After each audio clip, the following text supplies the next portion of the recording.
के स्टॉक्स हैं, जैसे मैंने आपने बात करी अभी, टाटा पावर की बात करी, या फिर आप पावर ग्रिड की बात कर लीजिए, या फिर आप एनर्जी की तरफ ही अगर आप देख रहे हैं तो आप भेल है जिसको मैंने अभी बात की, ओएनजीसी जो एनर्जी के प्रोडक्ट है, इस टाइप के स्टॉक्स ले लीजिए। इस बार डायरेक्ट एसी की सेल आपको नहीं मिलने वाली है।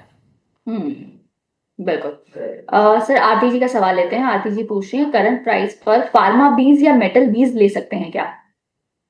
अब फार्मा बीज ज्यादा बेटर मुझे दिखाई देता है, उसका ऑप्शन ज्यादा है, उसमें ज्यादा सेफ्टी भी है, और थोड़ा सा जो डाउनफॉल जितना भी आ रहा है उस पे कॉन्फिडेंस भी यहाँ पर बिल्डअप होकर आता है, तो मुझे लगता है फार्मा ज्यादा बेटर है। मेटल के लिए just wait for next few months, एक दो महीने के लिए अगर रुक कर निवेश करेंगे तो ज्यादा अच्छा होगा। बिल्कुल। एक गौरव जी का सवाल है। गौरव जी ने पूछा है, जीपीआईएल बाय करना है, बाय प्राइस है इनका 280 और 300 शेयर इन्होंने खरीद रखे हैं। इन्होंने बीएचईएल भी बाय किया है 248 पर 250 शेयर। तो ये पूछ रहे हैं कि क्या इन्हें एक साल तक रख सकते हैं? बिल्कुल, दोनों ही स्टॉक अच्छे हैं। आप दोनों को अगर एक साल के लिए होल्ड करना चाहते हैं तो you will get 12% return from the current level, so you can just wait for next few months. In fact 7 से 8 महीने में ही आपको बेस्ट रिटर्न मिलते हुए नजर आएंगे। Just wait and watch. Sir इसके अलावा पीपीएल फार्मा पर भी एक सवाल आया है। इसका बाइंग प्राइस है 150 रुपए। लॉन्ग टर्म का व्यू जानना चाहते हैं इसमें।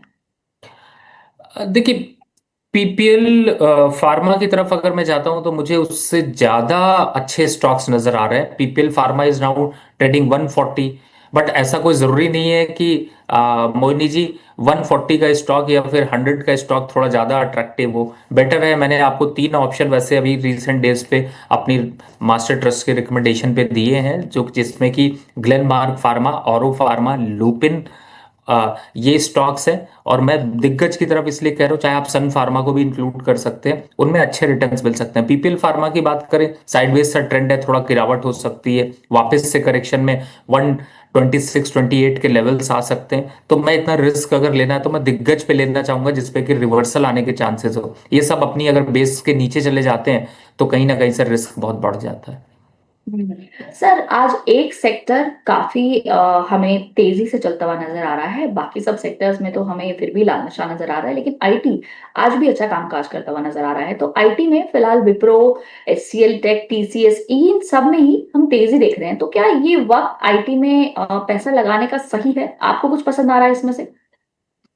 देखिए, मुझे ऐसा लगता है कि अर्निंग से पहले थोड़ी सी एकुमुलेशन यहाँ पर देखने को मिल रही है, लेकिन बहुत लिमिटेड पैसा लगाने की रिकमेंडेशन होगी, और उनपे जिनका बिजनेस थोड़ा डाइवर्सिफाई है। फॉर एग्जांपल, मैं डिक्सन को ज़्यादा प्रेफर करूंगा, सोनाटा सॉफ्टवेयर को ज़्यादा प्रेफर करूंगा। दिग्गज से थोड़ा बचूंगा। अगर दिग्गज में जाता हूँ तो टेक महिंद्रा एक यहाँ पर मुझे थोड़ा अच्छा ज़्यादा लग रहा है, लेकिन बट अगर मेरे पास बहुत एक्स्ट्रा पैसे हैं तभी मैं इनकी तरफ मूव करूंगा, अदरवाइज मैं जस्ट अवॉइड रखना चाहूंगा for next at least next 2 to 3 month.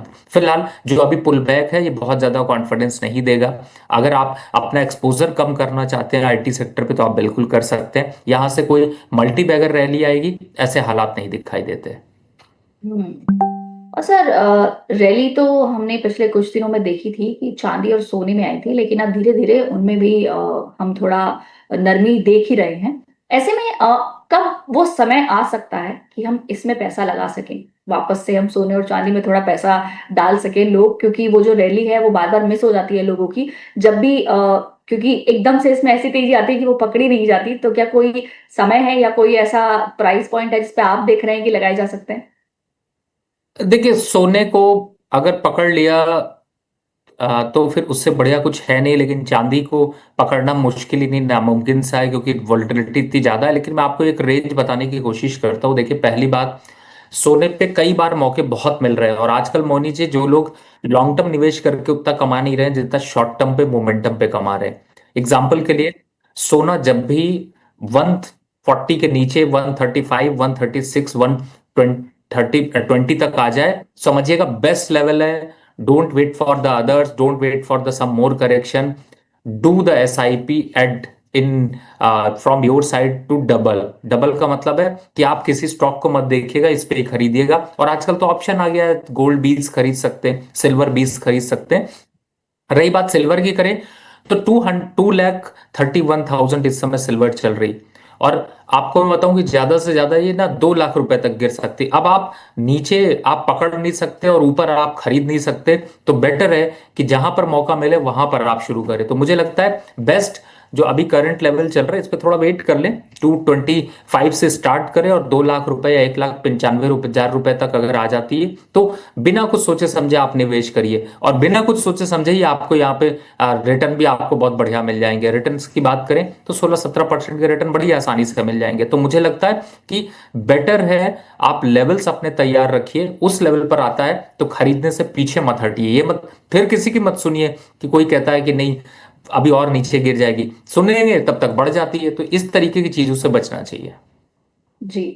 और सर आज जो हलचल चल रही है वो थोड़ी बहुत हमने देखी थी ज्वेलरी स्टॉक्स में भी, हालांकि वो थोड़ी अर्निंग की वजह से और इम्पोर्ट ड्यूटी की वजह से नजर आ रही थी। तो क्या कुछ खरीदारी इनमें कर सकते हैं? जैसे कि आपने सोने का तो बता दिया कि आपको जब मौका मिले तो खरीद दीजिए, बिल्कुल पीछे मत हटिए, लेकिन क्या हम अगर सोने में ना इन्वेस्ट करके उसकी बजाय शेयरों में इन्वेस्ट करें तो क्या वो एक तरीका सही रहेगा?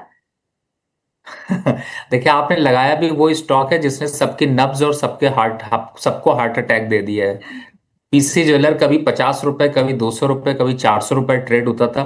तो मुझे ऐसा लगता है कि बेटर है कि सोने और चांदी पे ही निवेश करिए, उस पे पैसे जीरो होने के चांसेस कम है। लेकिन जो सोने के स्टॉक्स हैं, बहुत ज्यादा ज्वेलरी पे फर्क पड़ रहा है। मुझे ऐसा लगता नहीं कि ज्वेलरी स्टॉक्स यहाँ पर सस्टेन कर पाएंगे, और इन लेवल से 20% का तक का करेक्शन हो सकता है।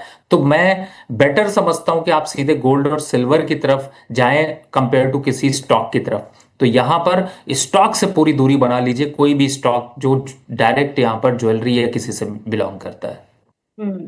सर आज ओएनजीसी हिंडाल्को इनमें भी तेजी नजर आ रही है, तो इन पर आपकी क्या राय है?